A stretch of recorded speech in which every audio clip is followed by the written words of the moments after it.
आवेशित करने में कुछ ना कुछ कार्य करना पड़ता है, ठीक है। और वही कार्य कैसा,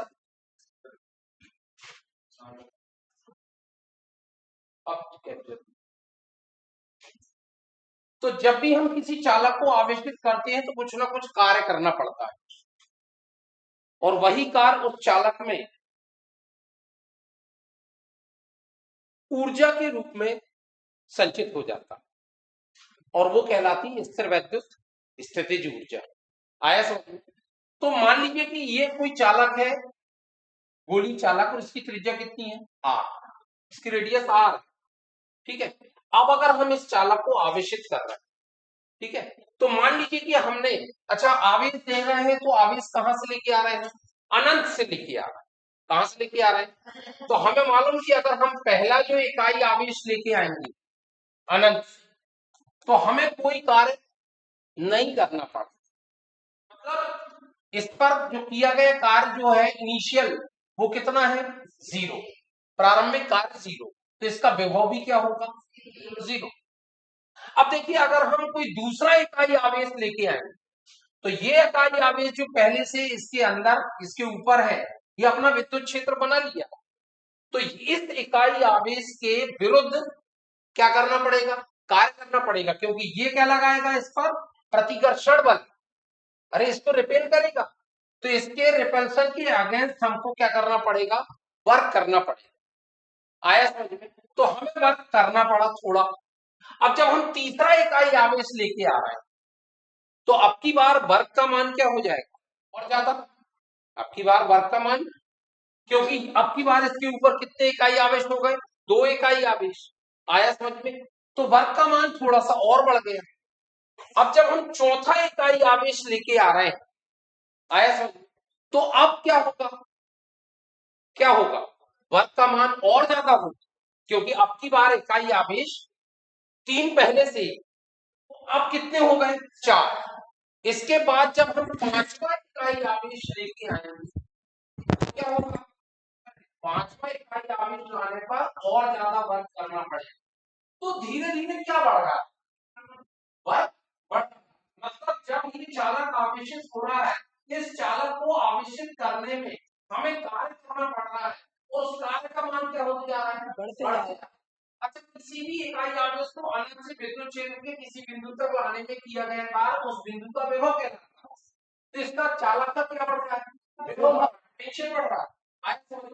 तो लास्ट में अगर हम ये मान लेते कि मान लीजिए कि हमने एक क्यू आवेश लेके आए लास्ट बार, ये बात, और अब ये टोटल कितना आवेश हो गया, कैपिटल, तो उस समय जो वर्क होगा वो सबसे अधिकतम होगा, और उस समय इसका पोटेंशियल भी कितना हो गया, v हो गया। अब हमने जो क्यू आवेश इस चालक को दिया है, वो किस पर दिया, v पर दिया, 0 पर दिया है, v पर दिया है, v तो लास्ट वाला आया। तो हम क्या मान सकते हैं, हम ये मान सकते हैं कि ये जो क्यू आवेश इस चालक को दिया जा रहा है, ये दिया जा रहा है औसत विभव पर, औसत विभव, जिसको हम कहते हैं average, average potential, average potential, ठीक है।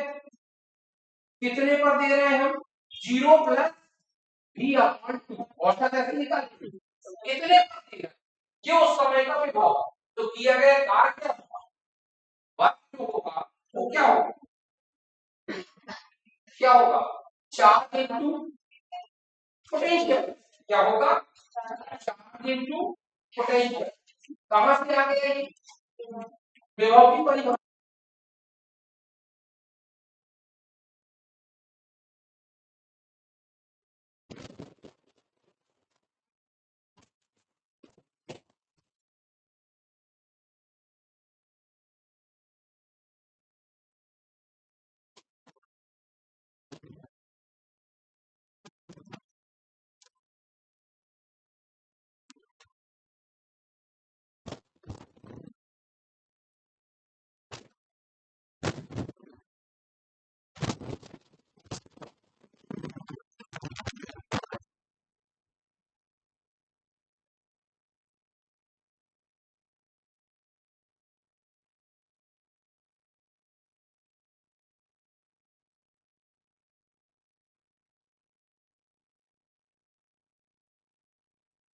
जब मान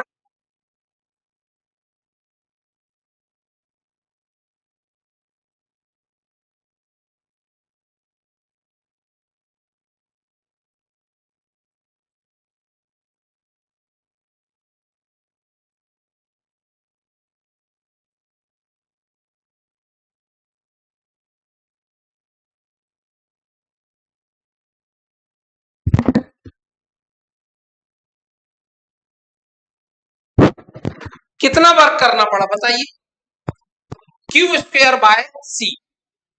आया समझ में, Q square by C, half Q square by C, इतना हमको वर्क करना पड़ा। और यही कार्य जो है वो स्थिर विद्युत स्थितिज ऊर्जा के रूप में इस चालक पर क्या हो जाता है, इकट्ठा हो जाता है। बात समझ में आ गई। तो किसी भी चालक की स्थिर विद्युत स्थितिज ऊर्जा जो है कितनी होती है, स्थिर विद्युत स्थितिज ऊर्जा होती है हाफ सीवी स्क्वायर या हाफ क्यू स्क्वायर बाय सी या हाफ क्यू इंटू वी, इतनी होती किसी भी चालक की। जहां पर सी क्या होती है, इसकी क्या होती है, विद्युत धारिता। क्या होती है, विद्युत धारिता। अब एक्चुअल में ये विद्युत धारिता या इलेक्ट्रिक कैपेसिटेंस होती क्या है, पहले हम इसको समझते हैं कि इलेक्ट्रिक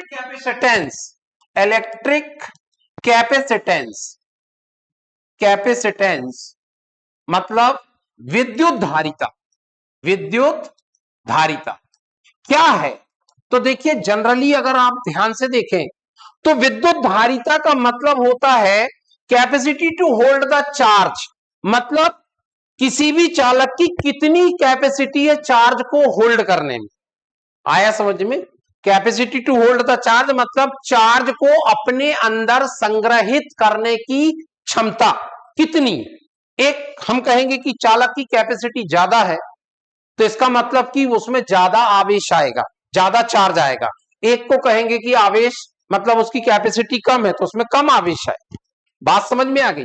तो हर चालक की एक पर्टिकुलर कैपेसिटी होती है। जैसे सपोज कीजिए कि यहां पर मान लीजिए कि ये एक पात्र है, आया समझ में, इस पात्र में अगर हम पानी डालते हैं, क्या डालते हैं, तो हम देखते हैं कि धीरे धीरे इसका लेवल क्या होता है, राइज करने लगता, बढ़ने लगता।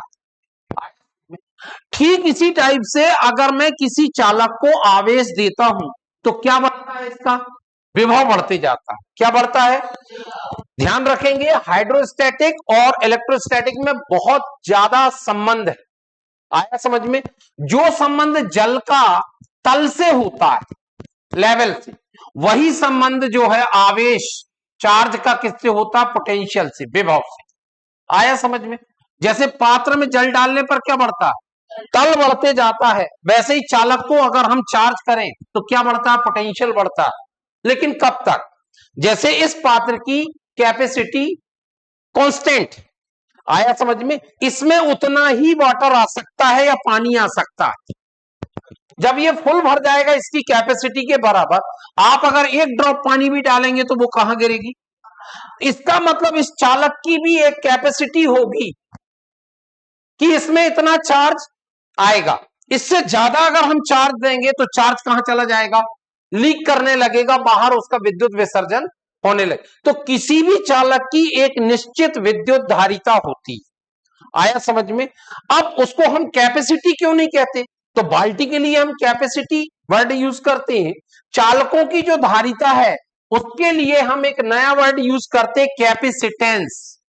आया समझ में, तो ये कहलाती है कैपेसिटेंस। अब हम देखते हैं कि अगर हम पात्र में पानी डाल रहे हैं, जल डाल रहे हैं तो तल बढ़ रहा है, तो आवेश दे रहे हैं तो क्या बढ़ रहा है, मतलब आवेश जो है वो विभव के अनुक्रमानुपाती। आवेश किसके अनुक्रमानुपाती, बिल्कुल ध्यान से समझिए, लंबी क्लास चलेगी, मैं सारी चीजें क्लियर कर दूं। तो ये जो Q है एक्चुअल में एक कांस्टेंट आएगा इनटू V, तो ये C क्या होगा, Q upon V, C equal to Q upon V। आया समझ में। अगर मैं V को 1 कर दूं, क्या कर दूं, तो C की वैल्यू काय के बराबर, एक्चुअल में चालक की जो विद्युत धारिता होती वो कुछ और नहीं होती, चार्ज ही है। किसकी वैल्यू? चार्ज को ही कैपेसिटेंस कहते हैं। लेकिन कौन सा चार्ज? जो किसी कंडक्टर को देने पर उसके पोटेंशियल में 1 वोल्ट इंक्रीमेंट कर देता है। मतलब अगर इसकी यूनिट देखें तो क्या हो जाएगा, देखो, कूलाम पर वोल्ट। पर वोल्ट मतलब 1 वोल्ट। 1 वोल्ट के लिए जितना कूलाम, 1 वोल्ट के लिए जितना कूलाम, वही क्या कहलाएगी? धारिता। 1 वोल्ट के लिए जितना कूलाम, उसको हम क्या कहेंगे? धारिता कहेंगे। बात समझ में आ गई? जैसे मैंने कहा कि एक चालक की विद्युत धारिता मान के चले 10 है, ठीक है, 10 वोल्ट मतलब 10 कूलाम पर वोल्ट, 10 कूलाम पर। इसका मतलब उस चालक को 10 कूलाम आवेश देने पर उसका पोटेंशियल कितना बढ़ेगा? और अगर मैं कहूं कि एक चालक और है जिसकी कैपेसिटेंस है 20 कूलाम, 20 कूलाम पर वोल्ट। आया समझ में? इसका मतलब क्या? इसका मतलब उस चालक को 20 कूलाम का चार्ज देंगे तब जाकर उसका पोटेंशियल 1 वोल्ट बढ़ेगा। तो किसकी कैपेसिटेंस ज्यादा हुई? दूसरे वाली की। आया समझ में? तो कैपेसिटेंस को डिफाइन ही ऐसा किया जाता है कि the capacity to hold the charge. इसमें 20 कूलाम चार्ज होल्ड करने की कैपेसिटी है 1 वोल्ट के पोटेंशियल डिफरेंस में, और इसमें कितनी है? 10 वोल्ट। तो इसकी कैपेसिटेंस क्या होगी? ज्यादा होगी। क्या बात समझ में आ गई? तो वास्तव में कैपेसिटेंस को डिफाइन ही ऐसा किया जाता है कि Q अपॉन V होती। मतलब कैपेसिटेंस जो है हम उसको इस तरीके से कह सकते हैं कि ये जो C है, ये Q और V ये कूलाम है, मतलब चार्ज। क्या है ये? चार्ज गिवन, चार्ज गिवन, और अपॉन पोटेंशियल। पोटेंशियल मतलब विभव, पोटेंशियल इंक्रीज। आया समझ में? ये इंक्रीज। तो जितना चार्ज हम देते हैं और जितना पोटेंशियल डिफरेंस उसका बढ़ता है या जितना पोटेंशियल बढ़ता है, उसका रेशो को हम क्या कहते हैं? धारिता कहते हैं। उसी रेशो को कहते हैं धारिता। अच्छा, ये जो धारिता है क्या ये Q पर डिपेंड करती? क्या ये V पर डिपेंड करती? भाई आप ऐसा समझिए कि V इक्वल टू क्या होता है? RI। हमारे पास ओम का ला जो हम पढ़ते हैं, तो V इक्वल टू क्या होता है? तो R इक्वल टू क्या होगा? V अपॉन, ऐसा होगा ना? क्या R का मान V पर डिपेंड करता है? नहीं करता। R का मान I पर डिपेंड करता है? नहीं करता। R किस बात पर डिपेंड करता है? उसकी लेंथ पर, वायर की लेंथ पर, एरिया ऑफ क्रॉस सेक्शन पर, ठीक है, टेम्परेचर पर, और उसकी नेचर पर। जो मटेरियल है उसके कंडक्टर का, उसके नेचर पर डिपेंड करता है। लेकिन R जो है वो V और I पर डिपेंड। तो ये जो C है ये किस बात पर डिपेंड करती है? ये V पर डिपेंड नहीं करती, ये Q पर डिपेंड, ये किसी और चीजों पर निर्भर करती है या और चीजों पर डिपेंड करती है, और वो कहलाती है डायमेंशंस। जिस कंडक्टर पर, जिस कंडक्टर की हम कैपेसिटेंस लिख रहे हैं, ये उसकी प्रॉपर्टी होती कंडक्टर की, ना तो ये चार्ज पर डिपेंड करती ना पोटेंशियल पर। क्या बात समझ में आ गई? अब जैसे हम मान के चलें कि ये स्फेरिकल कंडक्टर है, ठीक है, इसकी त्रिज्या कितनी है? R। इसकी त्रिज्या कितनी? जब हम इसको Q आवेश दे रहे हैं तो ये आवेश कहां फैलता है? आउटर सरफेस में। कहां फैलता है? आउटर सरफेस में यूनिफॉर्मली डिस्ट्रीब्यूट होता है। इसका मतलब यह है कि अगर मैं इलेक्ट्रिक लाइन ऑफ फोर्स बनाऊं तो नॉर्मली क्या होंगी? आउटवर्ड। नॉर्मली क्या होंगी? आउटवर्ड। ऐसी इलेक्ट्रिक लाइन ऑफ फोर्स आएंगी। आया समझ में? ऐसी। अगर मैं इन लाइनों को अगर बैकवर्ड एक्सटेंड करूं तो ये सारी की सारी line, they are appear to come from centre, and this sphere behaves, the entire charge is supposed to be concentrated at the center। मतलब कहने का यह है कि ये गोला इस प्रकार व्यवहार करेगा कि मानो पूरा का पूरा आवेश कहां है? केंद्र पर। और अगर मैं पूरे आवेश को केंद्र पर मान लूं तो इसके सरफेस में यहां पर विभव कितना हो जाएगा? तो विभव का सूत्र होता है KQ/R, होता है ना, KQ/R। K की वैल्यू जो होती है वो 1/4πε लिखते हैं, और Q अपॉन क्या हो जाता है? R। इतने वोल्ट का विभव होता है। आया समझ में? तो इसकी अगर हमें विद्युत धारिता निकालनी तो C इक्वल टू क्या हो जाएगा, Q अपॉन V। तो C इक्वल टू Q और V की वैल्यू कितनी आ गई बताइए, 1/4πε0 इंटू Q अपॉन ये Q से Q, ये ऊपर चला जाएगा तो C equal to 4πε0 into R, इतनी आई। मतलब चालक की जो विद्युत धारिता है, गोली चालक की विद्युत धारिता, वो त्रिज्या की 4πε0 गुनी होती है। आया समझ में? कितनी गुनी होती है? 4πε0। आया समझ में? इतने में ये क्या होता है, फेरड, ये धारिता का मात्रक। ठीक है, अभी हम इस पर चर्चा करेंगे फेरड पर, लेकिन अभी फिलहाल आप देख लीजिए कि इसका मात्रक क्या होता है, फेरड। अब जब हम सीजीएस की बात करें, किसकी बात करें, सीजीएस, तो सीजीएस सिस्टम में क्या होता है, तो सीजीएस सिस्टम में मैंने उस दिन बताया था कि 4πε0 का मान कितना होता है, तो अगर मैं इसको ट्रांसफर कर दूंगा तो 4πε0 का मान भी कितना होगा, 1 होगा। नहीं आया समझ में भाई, ये अपॉन में ये है और इस पूरी क्वांटिटी का मान कितना है, 1, तो इस क्वांटिटी का मान 1 होगा ना, 1/1 इक्वल टू 1 मिला। नहीं आया समझ, तो ये 1 होता है, तो अगर मैं यहां पर रख दूंगा तो C इक्वल टू क्या होगा, तो सीजीएस सिस्टम में कंडक्टर, स्फेरिकल कंडक्टर खासकर माने गोली चालक की विद्युत धारिता जो होती है वो त्रिज्या के बराबर होती है। किसके बराबर, त्रिज्या के बराबर होती है। इसलिए कभी कभी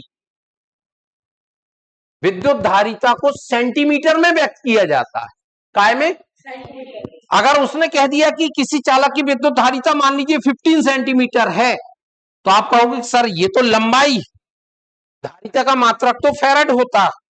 आया समझ में? तो फिर ये क्या है, सेंटीमीटर। तो ये इससे लिया गया कि चालक की विद्युत धारिता त्रिज्या के बराबर है, इसका मतलब उस चालक की विद्युत धारिता 15 सेंटीमीटर है। इसका क्या मतलब है, इसका मतलब है उस चालक की विद्युत धारिता 15 सेंटीमीटर त्रिज्या वाले गोलीय चालक की विद्युत धारिता के बराबर है। आया समझ में? मतलब हम उसको ऐसा कह सकते हैं कि हम मान लीजिए कि हमारे पास ये एक कंडक्टर है या चालक है, इसकी विद्युत धारिता मैंने कह दिया 15 सेंटीमीटर, तो इसका मतलब ये नहीं कि इसकी धारिता 15 सेंटीमीटर, इसका मतलब ये है कि इस चालक में उतना ही आवेश आएगा जितना 15 सेंटीमीटर त्रिज्या वाले गोली चालक में आएगा। क्या बात समझ में आई? 15 सेंटीमीटर त्रिज्या वाले गोली चालक में जितना आवेश आएगा उतना आवेश इसमें भी आ रहा है, इसलिए इसकी विद्युत धारिता को हम क्या मानते हैं, 15 सेंटीमीटर। क्या मानते हैं, 15 सेंटीमीटर मानते हैं। तो चालक की विद्युत धारिता का 2 मात्रक होते हैं, जो ऐसा ही मात्रक होता है उसको कहते हैं हम फेरड। क्या कहते हैं, फेरड। फेरड जो होता है वो क्या होगा, कूलाम। ठीक है भाई, C equal to Q upon V होगा, तो क्या होगा, कूलाम।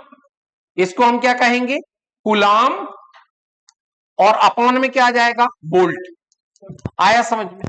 और सीजीएस जो यूनिट होगी, सीजीएस, तो सीजीएस यूनिट क्या होती, स्टैट फेरेड। क्या होती है, स्टैट फेरेड होती है, ध्यान रखना, स्टैट फेरेड। तो स्टैट फेरेड को हम क्या लिखेंगे, यहां पर स्टैट कूलाम लिखेंगे, और अपॉन में क्या आ जाएगा, स्टैट वोल्ट। आया समझ में, स्टैट वोल्ट। ठीक है, तो क्या संबंध होगा, स्टैट फेरेड, या इसको ESU भी कहते हैं, 1 ESU मतलब इलेक्ट्रोस्टैटिक यूनिट, स्टैट कूलाम। ठीक है, स्टैट कूलाम, स्टैट कूलाम, और अपॉन में क्या आ जाएगा बताइए, स्टैट वोल्ट, स्टैट वोल्ट। अब इनमें अगर हमें रिलेशन देखना है तो ध्यान देंगे, 1 फेरेड इक्वल टू कितना होता है, 1 कूलाम।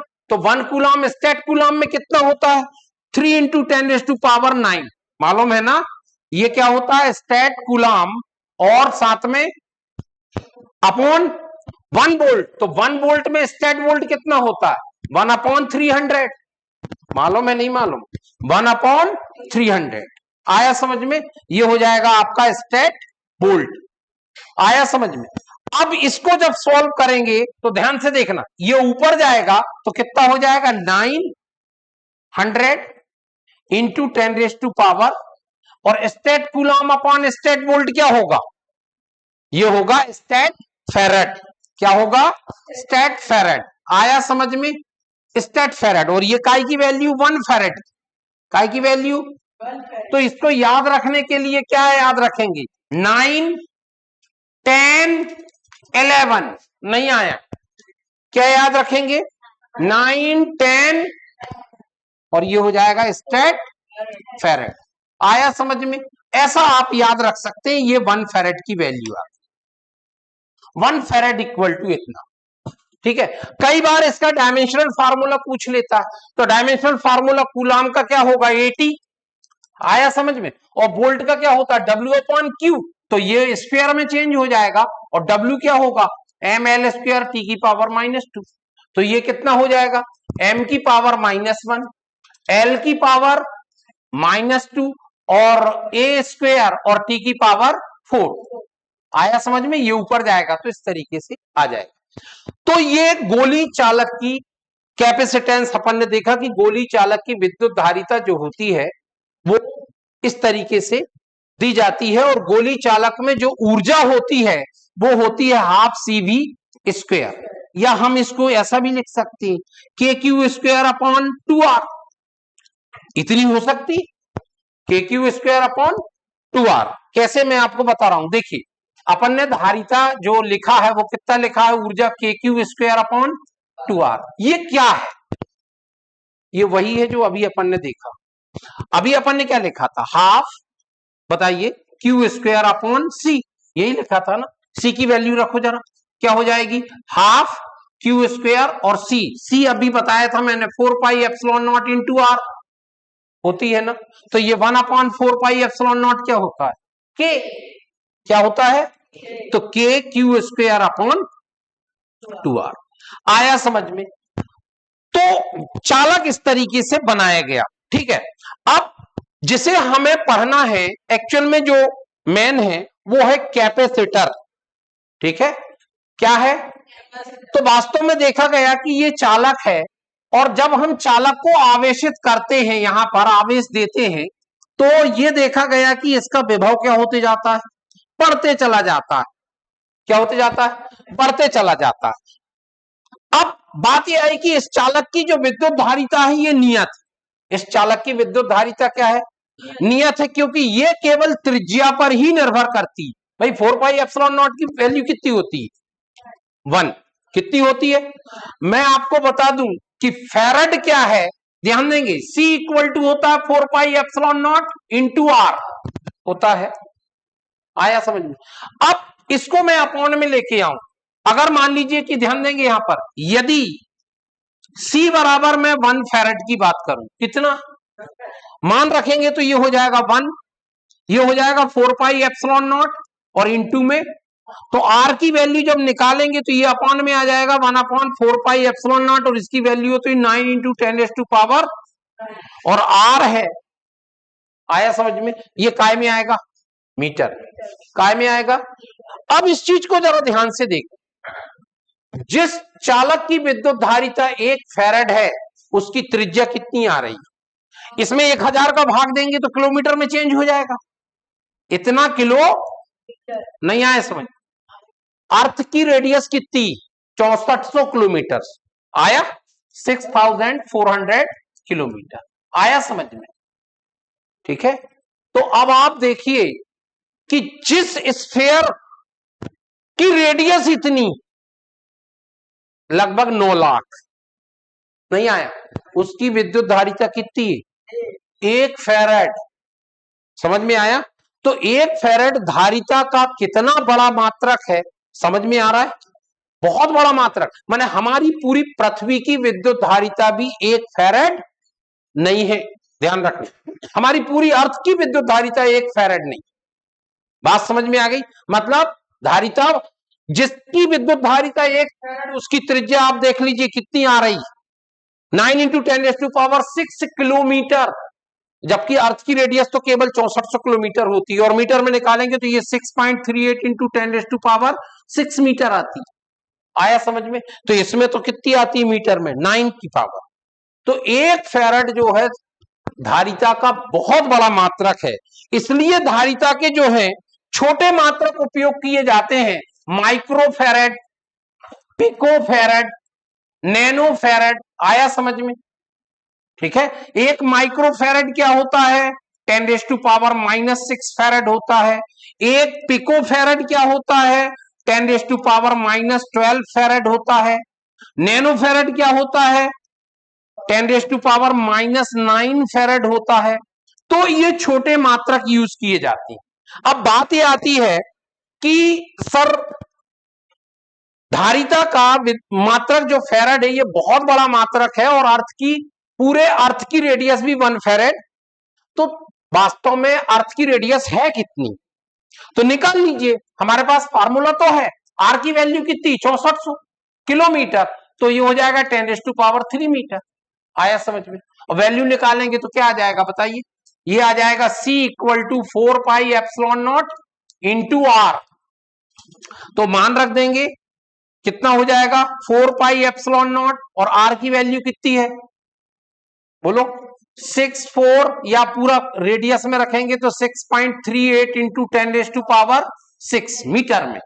ठीक है, अब इसकी वैल्यू हमें रखना है, तो इसकी वैल्यू क्या होगी, C बोलो, इसकी वैल्यू कितनी होगी, 1/9 इंटू 10⁻9, ऐसी होगी भाई। देखिए 1/4πε0 की वैल्यू कितनी होती, 9 इंटू 10⁻, तो इसको यहां और इसको यहां शिफ्ट किया, और ये कितना हो जाएगा 6.38 इंटू 10⁻। आया समझ में?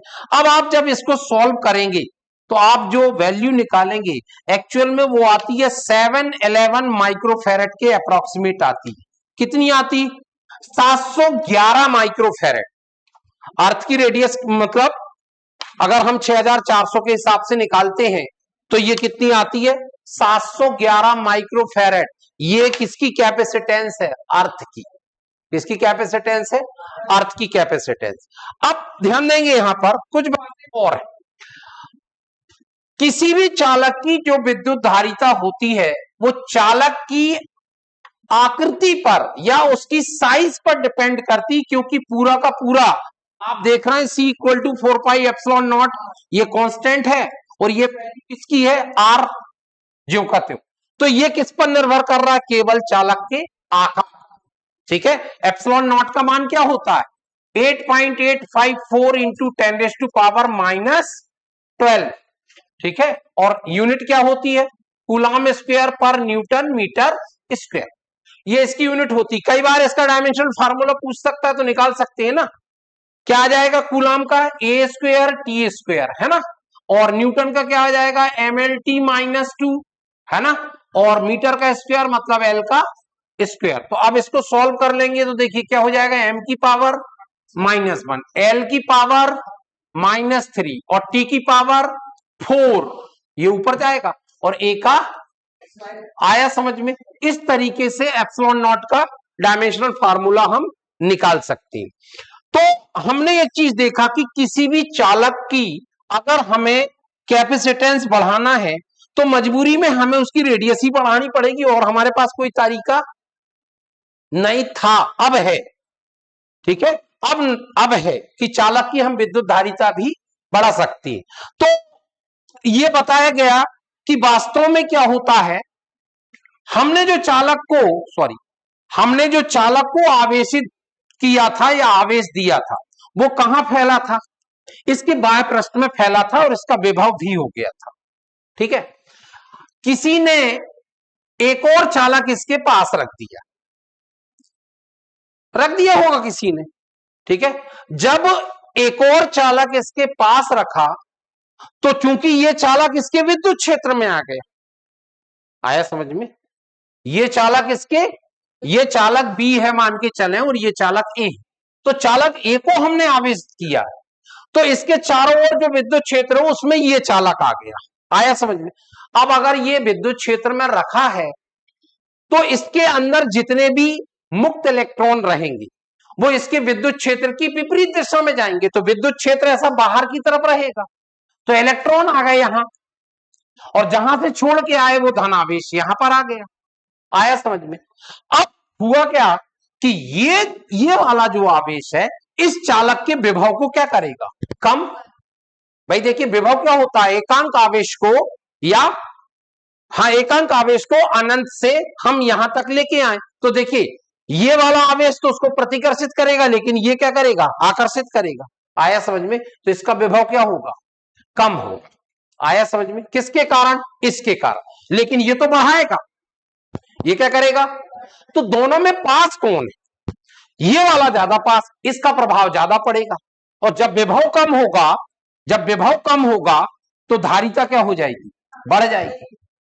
धारिता क्या हो जाएगी, फिर और अकल लगाई कि जो बढ़ाने वाला है, जो बढ़ाने वाला है, क्यों ना वो वहां से अलग कर दे। वहां से हमने क्या कर दिया, तो हमने क्या किया, इसको पृथ्वीकृत कर दिया। तो ये पूरा का पूरा आवेश जो है, ये वाला आवेश, समझ में आया, ये वाला जो आवेश है यहां पर इतना पोर्शन का, ये कहां चला गया, पृथ्वी में चला गया। कहां चला गया, वास्तव में इलेक्ट्रॉन पृथ्वी से निकले और उसको न्यूट्रलाइज कर दिया। आया समझ में? तो अब केवल कम करने वाला है, केवल। तो फिर देखा गया कि विभव तो और कम हो गया। आया समझ में? विभव और कम हो गया तो धारिता क्या हो गई, और बढ़। तो धारिता हमने बढ़ा ली, धारिता हमने बढ़ा लिया। आया समझ में? अब और तरीका निकाला गया कि मान लीजिए कि ये पृथ्वी से संबद्ध कोई चालक अगर इसके हम पास लेके आए तो इसका विभव और कम होगा, धारिता क्या होगी, बढ़ेगी। और यदि हम इसे दूर लेके जाएं तो क्या होगा, विभव बढ़ेगा, तो धारिता क्या हो जाएगी। तो इसका मतलब यह है कि बिना चालक के आकार एवं आयतन में, बिना परिवर्तन की, ठीक है, हमने इसकी विद्युत धारिता में परिवर्तन कर दिया, बढ़ा भी दिया। और इसके पहले मैंने अभी आपको बताया था कि किसी भी चालक की विद्युत धारिता कितनी होती है, नियत होती है, ये नहीं कम ज्यादा होती। लेकिन अब तो हमने कम कर लिया। और आया समझ में? तो हम फिर ऐसे गोले क्यों लें, हमने ऐसी प्लेटें ले लिया, ऐसी प्लेटें। आया समझ में? ऐसी प्लेटें ले लिया, समझ में आया। और इसमें हमने आवेश दिया तो ये सारे आवेश इसके ऊपर फैल गए और इसके ऊपर क्या आ गए, ऋण आवेश आ गया। क्या आ गया, ऋण आवेश आ गया। तो जब ये इसके ऊपर आ गया तो इसका पूरा का पूरा आवेश यहां का कहां चला गया, पृथ्वी में चला गया। तो इस पर केवल धनावेश रहा, ठीक है, और इस पर क्या आ गया, ऋण आवेश। आया समझ में? तो चालक की विद्युत धारिता क्या हुई, बढ़ गई। चालक की विद्युत धारिता, और इसी ये जो प्लेटों का संयोजन है या इस तरीके का जो कॉम्बिनेशन, वही कहलाता है कैपेसिटर। आया समझ में? अब कैपेसिटर का एक फायदा हमको देखने को मिला, एक और फायदा। कौन सा फायदा, जरा ध्यान दें। फायदा ये है, ये कौन सा फायदा था कि हमने विद्युत धारिता को बढ़ा दिया, एक फायदा ये। दूसरा फायदा बता रहा हूं मैं आपको। एक्चुअल में जब हमने चालक को आवेश दिया था ना, तो हमने इस आवेश को लाया कहां से, अनंत से लेके आए। तो कार्य हमें अनंत से यहां तक लाने में करना पड़ा। आया समझ में? तो जो ऊर्जा है वो इस चालक की, चालक के पृष्ठ से अनंत तक क्या है, बिखरी हुई है। अरे नहीं आया समझ में? आया समझ में? ये अनंत, चालक के पृष्ठ से अनंत तक क्या है, क्या हमारे ये कोई काम की है, हमारे कोई काम की नहीं। आया समझ में? हमें तो जो ऊर्जा चाहिए एक सीमित दायरे, एक कन्फाइंड रीजन में चाहिए, हमें बहुत छोटे से दायरे में चाहिए। आया समझ में? ठीक है, तो हमें ऊर्जा एक निश्चित, तो हमने जो तरीका बनाया है ये, तो वास्तव में अब देखिए जरा, हम जो इसको आवेश दे रहे हैं, क्या दे रहे हैं, आवेश दे रहे हैं। ये आवेश हम कहां से लेके आ रहे हैं, इस प्लेट से। आया समझ में?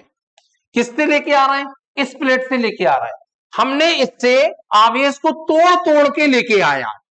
आया समझ में? तो जितना धनावेश हम यहां लेके आ रहे हैं, समान परिमाण का ऋण आवेश यहां पर उत्पन्न हो रहा है।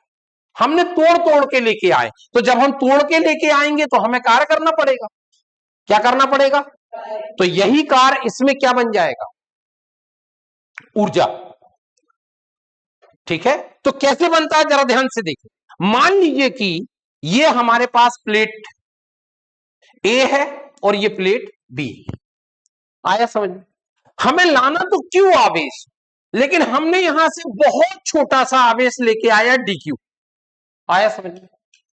हमने डी क्यू आवेश यहां पर लेके आया, यहां पर आ गया डी क्यू, ये डी क्यू आवेश। तो सेम अमाउंट का डी क्यू आवेश यहां पर आ जाएगा। आया समझ में? आया समझ में? तो जब हम धीरे धीरे आवेश को लेते आएंगे तो यहां पर भी उतना ही आवेश आते जाएगा। आया समझ में? मान लीजिए कि किसी समय पर यहां पर आवेश है Q, इसकी धारिता C है। किसी समय पर इस पर आवेश कितना लेके आया? छोटा Q, U। आया समझ में? Small Q। इतना आवेश हमने लेके आया, तो उस समय इसका विभव कितना होगा बताना? Q/C होगा ना? इतना विभव हो गया। अब इस विभव पर हमने एक छोटा सा आवेश और लेके आ गया, मान लीजिए DQ आवेश हमने और लेके आया, तो हमें कार्य करना पड़ा ना। तो कार्य कितना होगा? DW, छोटा सा कार्य। कार्य बराबर क्या होता है? कार्य बराबर आवेश गुणित विभव। आया समझ में? क्या होता है? आवेश गुणित विभव।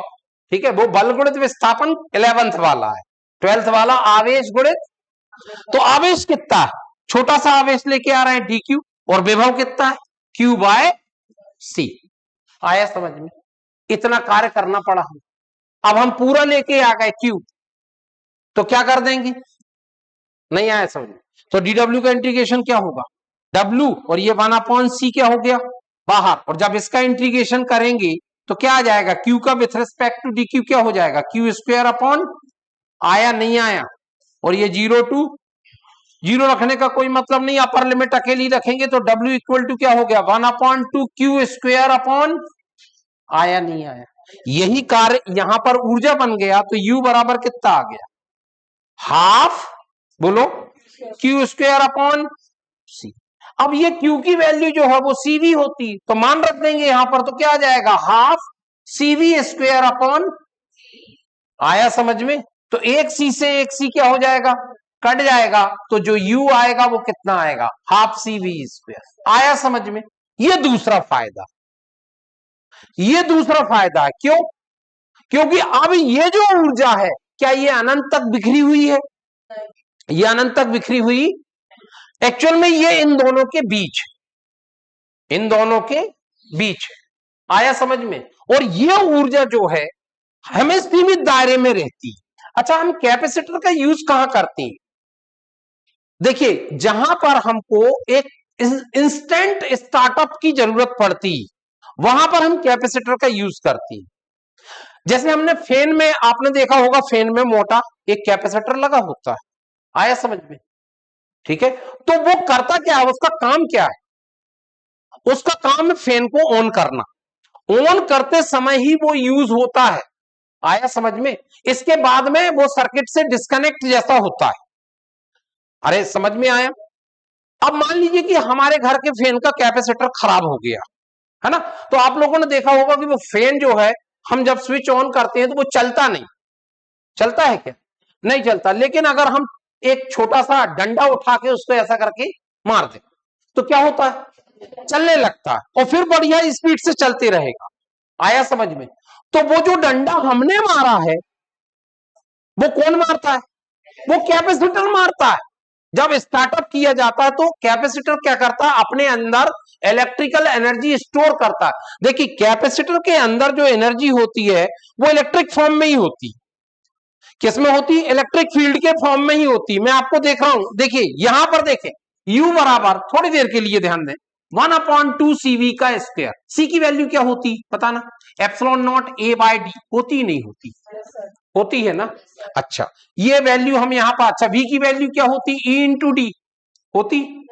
विभव प्रवणता से अपन देखते हैं कि E बराबर क्या होता है? V/T, यही होता है ना। दोनों की वैल्यू यहां रखना जरा, ये कितना आएगा? 1/2। C का मान कितना हो जाएगा? ε0 A/, इसकी जगह में आ जाएगा E² D²। एक D से D कैंसिल हो गया, तो U बराबर कितना आ गया? 1/2 ε0 ई का स्क्वायर और साथ में क्या बचा ए, और यहां कितना बचा डी, क्या बचा ये ए इंटू डी क्या है आयतन, क्या है आयतन है। तो अगर मैं इसको 1 कर दूं तो क्या आ गया U बराबर half epsilon not into E. This is the energy stored per unit volume. एकांक आयतन में जो एनर्जी है वो इतनी, देखना जरा इसमें क्या, ये तो कांस्टेंट ये भी कांस्टेंट, तो बचा क्या केवल इलेक्ट्रिक फील्ड। किसमें बचा विद्युत क्षेत्र के रूप में ये एनर्जी स्टोर होती। क्या इतनी बातें समझ में आई, किसके रूप में विद्युत क्षेत्र के रूप में ये एनर्जी स्टोर होती। अब मान लीजिए कि हमारे पास ये एक कैपेसिटर की प्लेट है, ये दूसरी प्लेट है, आया समझ में। जब हम इसको प्लस क्यू आवेश चार्ज देते हैं तो यहां कितना आता है। अच्छा ये प्लस क्यू चार्ज कहां फैलता है, यहां कहां फैलता है आंतरिक पृष्ठ पे, यहां माइनस, आया समझ में। इसके बाहर कितना और यहां क्यों, ये बाहर क्यों नहीं आया, ये बाहर क्यों नहीं आया। देखिए चार्ज डिस्ट्रीब्यूशन आपको पता है, मैं आपको बता रहा हूं ध्यान से सुनना। ये आपने किया होगा, ये आवेशित चालक है ना, तो इसके कुछ दूरी पर जो विद्युत क्षेत्र की तीव्रता होती है वो सिग्मा बाय 2 एप्सिलॉन नॉट होती है। अरे बात समझ में आ रही, इतनी होती नहीं होती। अब यहां पर थोड़ा ध्यान से देखेंगे तो आपको चीजें समझ में आएंगी, मैं आपको बता दूंगा कि वास्तव में ध्यान देंगे। यहां पर मान लीजिए कि मैंने इसको कितना आवेश दिया प्लस Q1 और इसको कितना आवेश दिया Q2 प्लस Q2, दोनों को प्लस आवेश दे रहा, आया समझ में। तो मैंने थोड़ी देर के लिए मान लिया कि इसमें आवेश बाहर गया Q1 और अंदर गया Q2, आया समझ में। इस तरफ गया Q3 और इस तरफ गया, ध्यान से देख नजर, आया समझ में। अब यहां पर एक बिंदु मैंने ए लिया और यहां पर एक बिंदु मैंने बी ले लिया।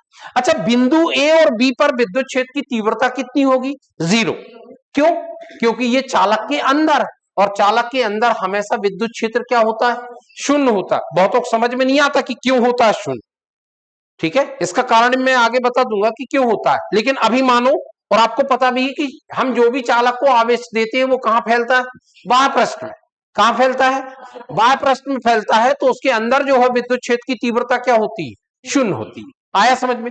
तो यहां पर विद्युत क्षेत्र की तीव्रता शून्य है, ये तो हमें पता है। अब अगर हम किसी भी चालक के कारण, अगर कोई भी सिंगल लेयर है चालक की, मान लीजिए आवेश की सिंगल लेयर है, तो सिंगल लेयर के कारण जो किसी बिंदु पर विद्युत क्षेत्र लिखा जाता है वो होता है सिग्मा बाय एप्सिलॉन नॉट, या हम इसको लिख सकते हैं Q by A epsilon not, नहीं आया, और ये साथ में 2, इतना होगा नहीं होगा भाई, सिग्मा की वैल्यू क्यू अपॉन ए होती, आया समझ में। तो यहां पर हम विद्युत क्षेत्र लिख रहे हैं, ध्यान से देखना, इन तीनों के कारण ऋणात्मक और इसके कारण, नहीं आया समझ भाई, इसका विद्युत क्षेत्र इस तरफ रहेगा और इन तीनों का, तो जब मैं इसके कारण लिखूंगा तो Q अपॉन Q1 अपॉन बोलो 2 एप्सिलॉन नॉट इंटू ए, वहां से लिख रहा हूं ये आया, इसके कारण, इनके कारण minus Q2 upon 2 epsilon not into A, जल्दी जल्दी बोलो, माइनस Q3 अपॉन, इसके कारण 2 एप्सिलॉन नॉट इंटू, और कुल मिलाकर आया। तो देखिए एलसीएम लेंगे तो ये पूरे 0 हो जाएंगे, तो बचेगा क्या हमारे पास, देखो Q1 minus Q2 minus Q3 minus Q4 equal to, ये इक्वेशन हो गई बात, आया समझ में। अब ये एट पॉइंट ए की बात कर रहे हैं अपन, किसकी बात कर रहे हैं एट पॉइंट ए।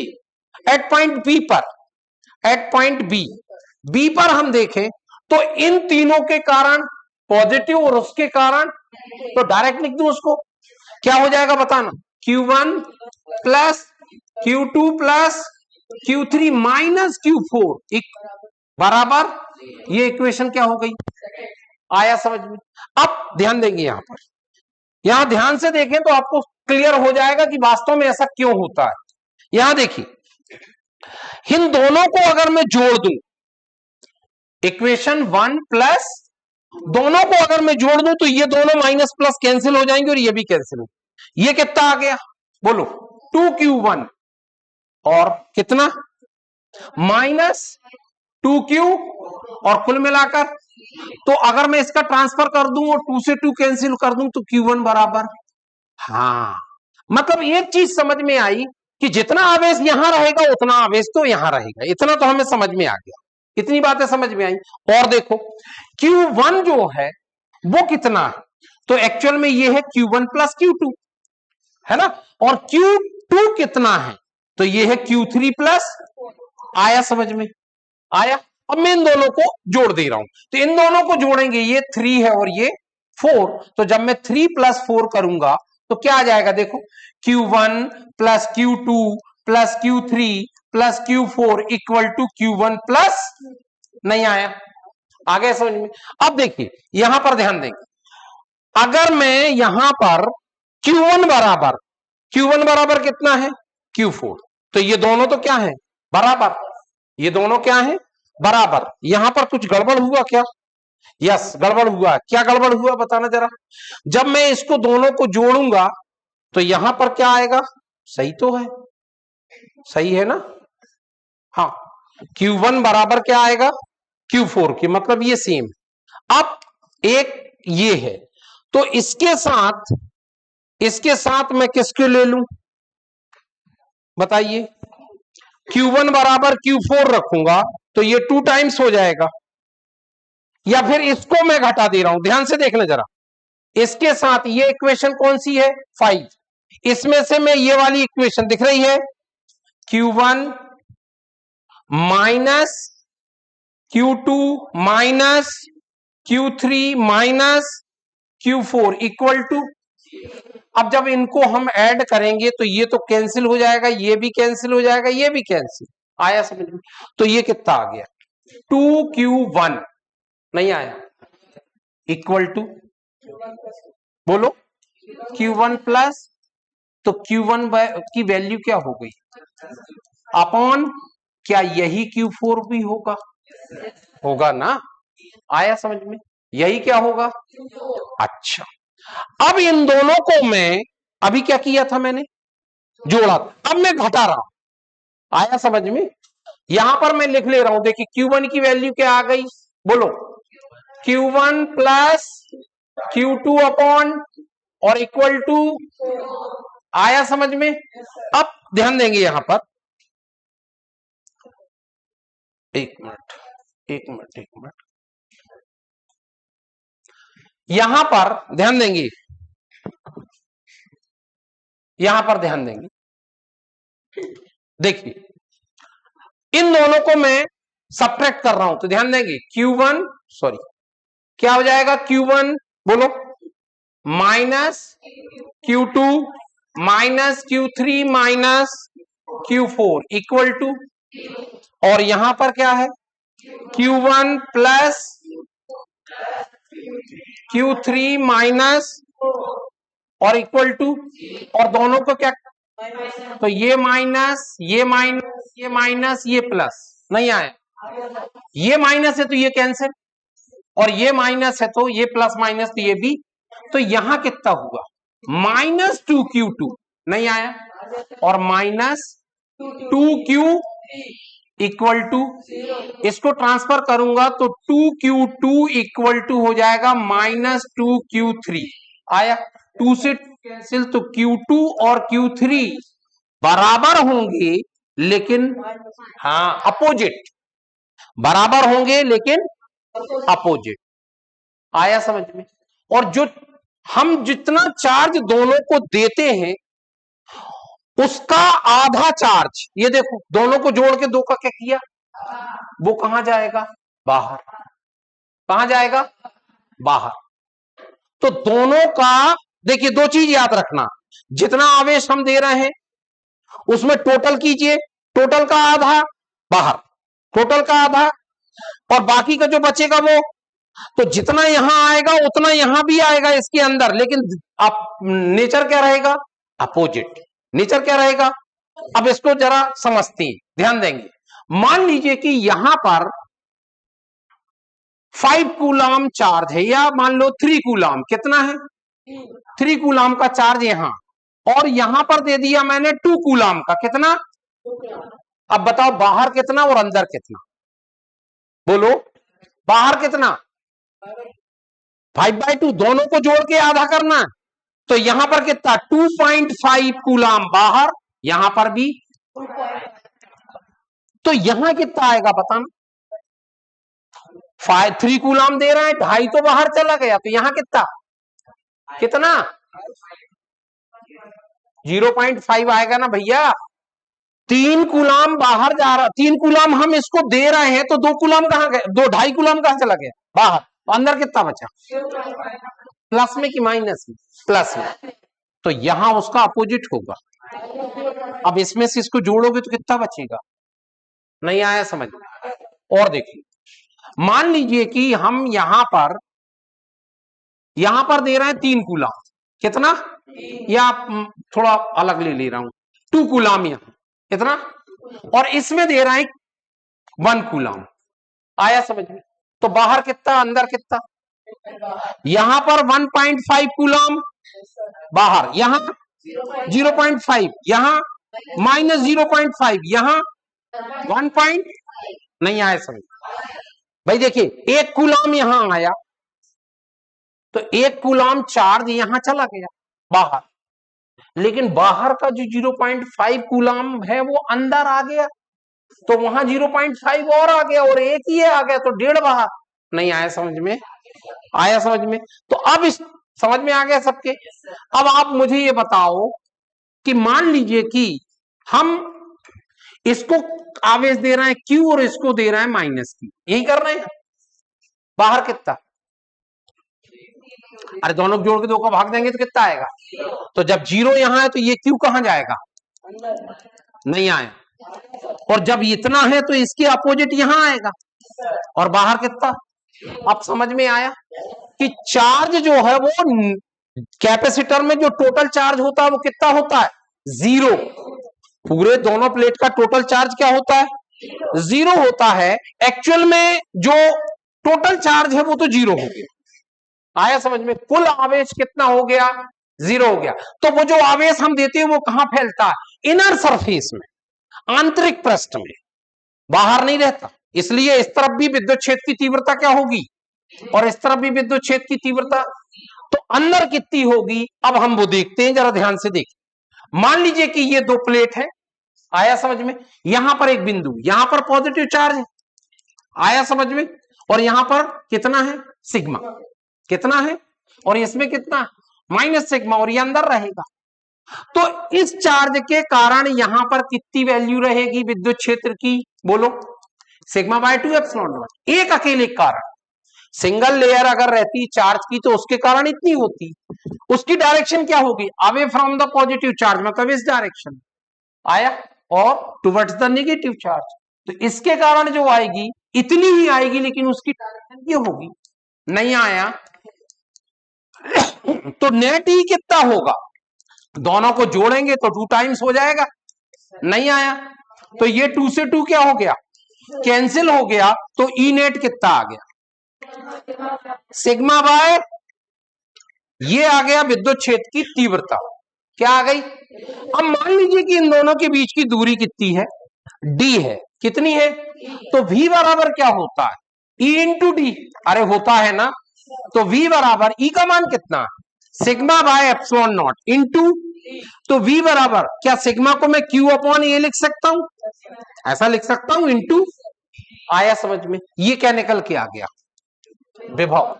क्या ये विभव है कि विभवांतर, ये पोटेंशियल डिफरेंस है ना दोनों प्लेट का, आया समझ में।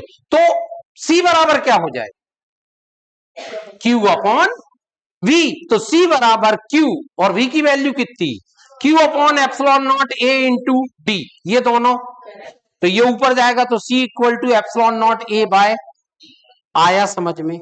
ये क्या है, फेराड, क्या है ये समांतर प्लेट संधारित्र की विद्युत धारिता होती है, और मैक्सिमम टाइम यही आती है एग्जाम में, और इसी से रिलेटेड क्वेश्चन भी आती है, आया समझ में।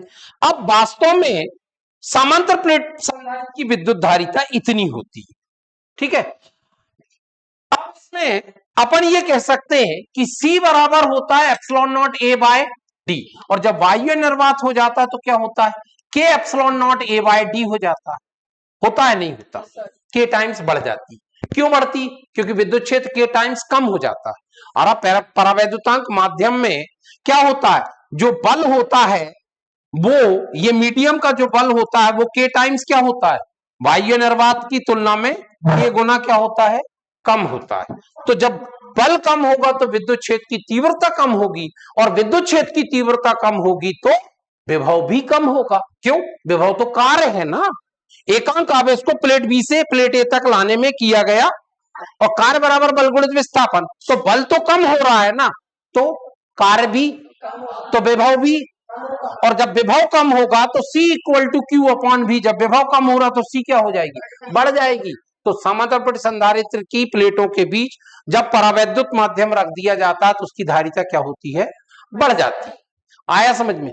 अब ध्यान देंगे यहां पर कि ये जो हमने संधारित्र लिया है एक्चुअल में, जरा ध्यान से समझेंगे। देखिए क्या होता है कि यहां थोड़ा सा ध्यान देंगे। देखिए मान लीजिए कि ये बैटरी, क्या है ये बैटरी का विभव इतना भी है। आया समझ में। यहां से Q चार्ज इसके अंदर गया, आया समझ में। इसका विभव कितना है V, और इसका विभव कितना है 0। इसका विभव कितना है, तब तो दोनों के बीच में विभवांतर भी होगा। आया समझ में। तो यहां पर बैटरी, देखिए यहां पर ऊर्जा कितनी होगी, QV कितनी होगी, और यहां पर ऊर्जा कितनी 0। तो ऊर्जा गई कहां,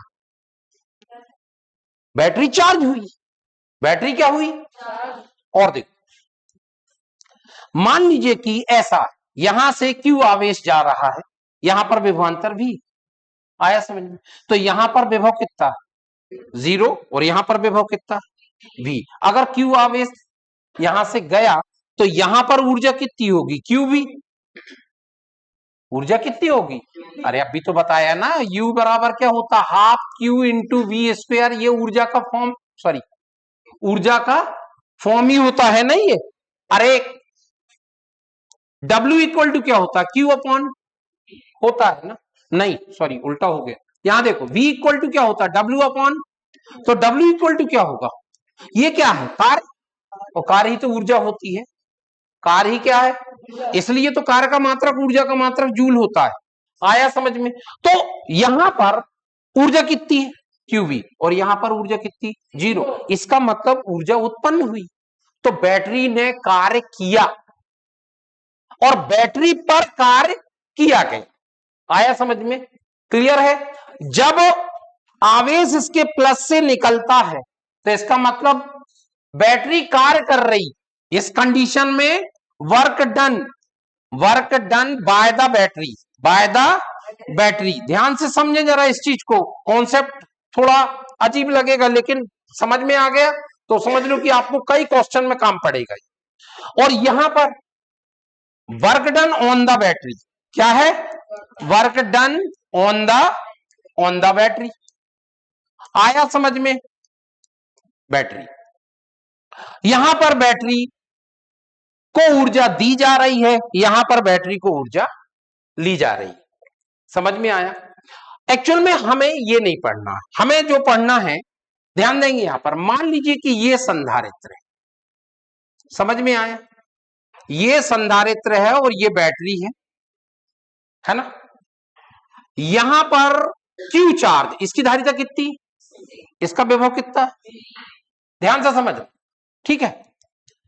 तो यहां पर आवेश क्या होगा, प्लस Q मतलब CV, तो प्लस CV यहां और माइनस CV। आया समझ में। यहां से कार्य आवेश कितना बहा, QV CV, कितना आवेश बहा भाई, Q बराबर CV होता है ना, तो कितना आवेश बहा, तो बैटरी ने कितना कार्य किया, बैटरी द्वारा किया गया कार्य कितना है बताना, किया गया कार्य बराबर आवेश गुणित विभव, जोर से बोलो विभव। आया समझ में? आवेश कितना है? CV, और विभव कितना है? तो कितना? हाँ, समझ में आया? ये बैटरी ने कार्य किया, कितना किया? CV²। अच्छा, इसकी धारिता C और विभवांतर इन दोनों प्लेट के बीच का कितना है? V है। तो इसके अंदर जो ऊर्जा संचित होती है वो कितनी होती है? Half CV²। आया समझ में? Work done by the battery कितना है? CV²।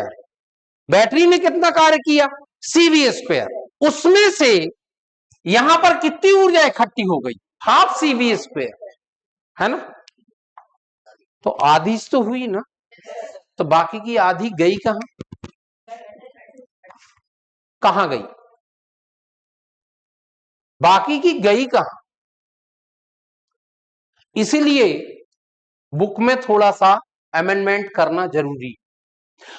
एक्चुअल में क्या होता है कि हम जो पढ़ रहे हैं वो कुछ दूसरा तरीका है। यहां देखो जरा, मान लीजिए कि देखिए जो परिपथ जो बने रहते हैं ना, एक्चुअल में वो परिपथ होते ही नहीं। समझ में आया? परिपथ ऐसा बनना चाहिए, देखो ऐसा बनना चाहिए, इससे आपको थोड़ी सी फील आ जाएगी कि वास्तव में सही है कि नहीं। यहां देखो, ये है V, आया समझ में? इसकी धारिता कितनी? C। इसकी धारिता कितनी है? C है। आया समझ में? ऐसा खुला हुआ परिपथ। इसका विभवांतर कितना है? V। इसका प्रतिरोध कितना है? R। अब आप बताइए कि यहां का विभव कितना है? V। यहां का विभव कितना है? 0। आया समझ में?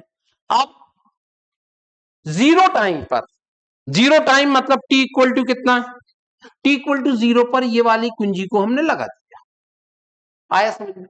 तो यहां से आवेश प्रवाहित होना शुरू हुआ, हुआ ना? जब आवेश यहां जाएगा तो यहां का विभव बढ़ेगा। समझ में आया? मैंने मान लिया कि T इक्वल टू कुछ टाइम के बाद, आया समझ में? ध्यान से समझना, कुछ टाइम के बाद यहां पर चार्ज आ गया Q। कितना चार्ज आया? Q चार्ज आया। आया समझ में? कितना चार्ज आया? तो यहां का विभव कितना हो जाएगा? Q/C। अरे C तो धारिता है ना, इसका विभव कितना हो गया? यहां पर जब धारा जा रही थी तो यहां पर अभी चार्ज कितना था? 0। चार्ज कितना था? तो विभव भी कितना है? यहां ध्यान दो, विभव कितना है? यहां का विभव V। तो धारा कितनी होगी? I बराबर विभवांतर, तो V माइनस 0 मतलब V, और बटे में क्या है? आया समझ में? ये सिचुएशन। अब किसी इंस्टेंट पर आवेश यहां पर Q आ गया। कितना आ गया? और यहां का विभव कितना है? V। यहां का विभव कितना है? तो यहां पर जो धारा जाएगी वो कितनी होगी? विभवांतर। तो विभवांतर कितना है? V माइनस Q/C, और बटे में R। आया समझ में? तो देखिए, समय जब आगे बढ़ा तो धारा का मान क्या हुआ? कम हुआ कि बढ़ा? कम हुआ। क्या हुआ? आया समझ में? मतलब समय जब बढ़ रहा है तो धारा क्या हो रही है? घट रही है, और आवेश, आवेश बढ़ रहा है। यहां पर चार्ज इकट्ठा होते जाएगा ना, तो आवेश क्या होते जाएगा? बढ़ते जाएगा। फाइनली ये बढ़ते गया, बढ़ते गया, बढ़ते गया, और बढ़ते बढ़ते इसका विभव हो गया V। कितना हो गया? ध्यान से समझना, कितना विभव हो गया? V हो गया। तो यहां का विभव हो गया V। यहां पर ध्यान देंगे, यहां पर प्रतिरोध है, यहां का विभव भी कितना? V। तो धारा कितनी हो गई? V minus V upon R। कितनी हो गई? तो जब यहां पर विभव आ गया V, तो चार्ज कितना आ गया? पूरा CV। कितना आ गया? और यहां पर माइनस। नहीं आया समझ? आया समझ? अब धारा कितनी हो गई? अब धारा नहीं बह रही। धारा बह रही क्या? इसका मतलब इस प्रतिरोध का कोई मतलब आप, लेकिन चालक का प्रतिरोध, ये प्रतिरोध हमने अलग से नहीं लगाया, ये जो तांबे का तार हमने जोड़ा उसी का तो ये प्रतिरोध। आया समझ में? तो जब यहां से धारा बह रही थी तो ये प्रतिरोध में कुछ ऊष्मा उत्पन्न हो रही थी, नहीं हो रही थी? वही ऊष्मा यहां पर जो अपन ने अभी देखा था कि CV² बैटरी ने कार्य किया, और इसमें कितनी उत्पन्न हुई? तो आधी कहां चली गई? ऊष्मा में। कहां चली गई? ऊष्मा में चली गई। आया समझ में? अब बुक में जो डायग्राम बना रहता है, बुक में सीधा सीधा ऐसा बना देते हैं, ये देखिए यहां पर चालक है V वोल्ट का, और यहां पर प्लस Q है और यहां पर माइनस। ये उस कंडीशन का डायग्राम है, इसको कहते हैं हम स्टेडी स्टेट। क्या कहते हैं? Steady state. ध्यान देंगे, स्टेट माने स्थिर अवस्था। जब यहां पर पूरा का पूरा चार्ज आ जाता है, इसके बाद हम पढ़ना शुरू करते हैं। वास्तव में संधारित्र दो प्रकार से पढ़ाया जाता है, एक आवेशन के पहले और एक आवेशन के। हम जो पढ़ते हैं वो आवेशन के, लेकिन आवेशन के पहले की कंडीशन कुछ ऐसी होती है कि यहां पर जब धारा बहती है तो तार में कुछ ऊष्मा उत्पन्न होती है और वही ऊष्मा व्यय हो जाती है, इसलिए जो कार्य है वो कम आता है। आया समझ में? तो अगर हम उसको ऐसा कहें कि मान लीजिए कि, ध्यान देंगे यहां पर, यहां देखेंगे, मान के चलें कि ये 2 वोल्ट का विभवांतर, कितना है? 2 वोल्ट का विभवांतर है, और ऐसा थोड़ी देर के लिए उसको ऐसा मान लें। ध्यान देंगे यहां पर, मान लीजिए कि इसका विभव है 2 वोल्ट, कितना है? संधारित्र C, ठीक है, इसका विभव कितना है? 2 वोल्ट, कितना है? ये सिस्टम हमको दिया गया। अब मान लीजिए कि यहां पर इसको जोड़ दिया मैंने 3 वोल्ट से, ये प्लस था और ये माइनस था, तो इसको जोड़ दिया मैंने 3 वोल्ट से, उल्टा जोड़ा हूं। ये कितना? 3 वोल्ट। ठीक, आया समझ में? अब कितनी ऊष्मा उत्पन्न होगी, कितनी ऊष्मा, ये हमें निकालना। तो देखिए, जब हमने इसको नहीं जोड़ा था तो इसके सिरों पर विभवांतर कितना है? 2 वोल्ट, और धारिता कितनी? तो यहां पर आवेश कितना होगा? 2CV। नहीं आया, नहीं आया। अरे आवेश क्या होता है? तो C है, V की जगह 2V है ना, तो ये कितना हो जाएगा? तो प्लस 2CV, और यहां माइनस 2CV। आया समझ? अब कितना है देखना, अब 3 वोल्ट, तो यहां पर हो जाएगा प्लस, बोलो, माइनस में, ये माइनस है ना, तो ये कितना आया, और ये वाला प्लस, तो गया कितना? ऐसा बहा होगा, कितना गया? पहले कितना था, और ये अब कितना है? यहां पर देखो, ये कितना है और अब कितना, तो बहा कितना, और बैटरी के पॉजिटिव से बहा कितना आवेश बहा है बताना? 5CV। सही कह रही हो। देखिए, जब ये आवेश, ध्यान देंगे, यहां से बहेगा तो 2CV पूरा निकल जाएगा, तब तो ये 0 होगा, और फिर 3CV और कम करना है, तो कितना बहा? 5CV। तो work done by the battery क्या हो जाएगा? देखो, work done by the battery कितनी होगी बताना, बोलो कितनी होगी? अरे work done by the battery क्या होता है? QV। तो Q कितना? 5CV। आया, और 3V नहीं आया, तो कितना हो गया? 15CV का स्क्वायर। ये work done by the battery. आया समझ में? पहले की ऊर्जा कितनी थी? देखो, पहले की ऊर्जा थी हाफ C और 2V का स्क्वायर, तो ये हो जाएगा 4, 2 से काटेंगे तो कितना आएगा? 2, तो 2CV स्क्वायर, ये पहले की थी। बाद की कितनी है? तो हाफ C और 3V का स्क्वायर। नहीं आया, तो ये कितना हो जाएगा? 9 मतलब 4.5, और CV का, आया समझ में? अभी इतनी है, पहले की इतनी थी। आया समझ में? तो वर्क डन, जो हीट, देखिए बैटरी ने इतना कार्य किया, ठीक है, इसमें से जो टोटल एनर्जी स्टोर्ड है वो निकाल लेंगे हम। पहले इतनी थी, अब इतनी, तो 2.5 ज्यादा है ना। अरे देखो यहां 2CV स्क्वायर और ये 4.5, तो कितनी ज्यादा है? तो 2.5 को इसमें से क्या करेंगे? घटा देंगे, तो जो बचेगी वही तो हीट बनेगी। नहीं आया समझ में? तो हीट का जो फार्मूला है, एक्चुअल में वो हीट या ऊष्मा जो है वो कैसे निकाली जाएगी? तो ऐसे निकालेंगे कि यहां पर बैटरी द्वारा किया गया कार्य आया समझ में। ऋण प्रारंभिक अंतिम ऊर्जा ठीक है, और माइनस प्रारंभिक ऊर्जा आया समझ में, नहीं आया? ये बन गया फार्मूला, बैटरी द्वारा किया गया कार्य, ये ऊष्मा के रूप में बनेगी। अब देखिए बैटरी ने कितना कार्य किया, 15 CV स्क्वायर, 15 CV, और बैटरी की अंतिम ऊर्जा कितनी है 5 CV स्क्वायर। आया? प्रारंभिक कितनी है 2 CV स्क्वायर, नहीं आया।